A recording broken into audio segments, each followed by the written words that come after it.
Encok kakek ini kumat sewaktu ia mengikuti audisi film pemeran robot. Tak disangka, gara-gara itu ia malah terpilih dan harus segera bertemu dengan 3 orang ilmuwan. Dikira untuk main film, ternyata si kakek disuruh berkomplot untuk melakukan penipuan.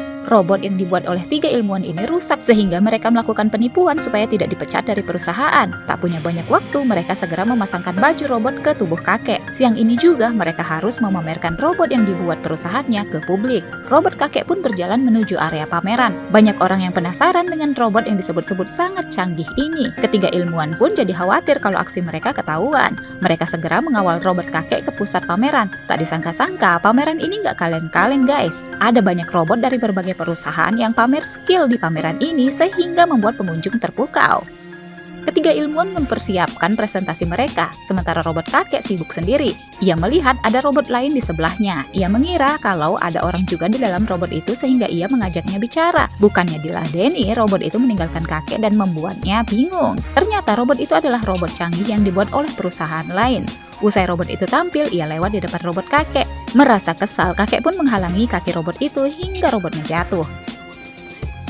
Lalu tibalah giliran tim robot kakek yang presentasi. Walau kakek nampak meyakinkan, ketiga ilmuwan ini malah sangat tegang. Saking tegangnya, bapak ini lupa kalau di telapak tangannya ada contekan. Contekannya jadi luntur gara-gara mengelap keringat. Ia pun terpaksa mengarang-arang ceritanya, sementara si kakek malah sibuk dengan lalat yang nangkring di mukanya. Ia jadi bergerak-gerak aneh dan memukul si bapak. Untunglah lalat itu segera pergi. Aksi keduanya pun membuat penonton tertawa. Hal itu membuat ilmuwan ini percaya diri untuk mempresentasikan robotnya. Apalagi kakek berakting dengan sangat keren sehingga semua orang percaya kalau ia adalah robot sungguhan. Saat waktu pameran sudah habis, para ilmuwan segera bergegas membawa robot ke belakang panggung. Seorang reporter televisi meminta robot itu tinggal lebih lama untuk disyuting, tapi mereka menolak. Terus seorang anak menyeletuk kalau robot yang ada di sebelahnya lebih keren daripada robot kakek yang cuma bisa melambai-lambaikan tangan. Mendengar itu, kakek berhenti dan menoleh ke arah panggung sebelah. Nampak sebuah robot sedang menari dan ditonton banyak orang. Kakek tak mau kalah dan ikut menari. Ia pun berjalan mendekati robot tetangga sambil terus menari. Ketiga ilmuwan jadi panik dibuatnya. Mereka memanggil si kakek tapi alat komunikasinya ternyata tidak berfungsi. Kakek pun terbawa suasana dan menari-nari. Jurnalis ini sangat terpukau dengan robot itu.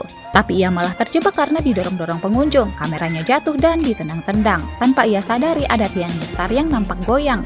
Pengunjung jadi panik, tiang itu pun jatuh dan akan menimpa jurnalis itu. Robot kakek refleks berlari dan menarik tubuh jurnalis itu. Suasana langsung hening.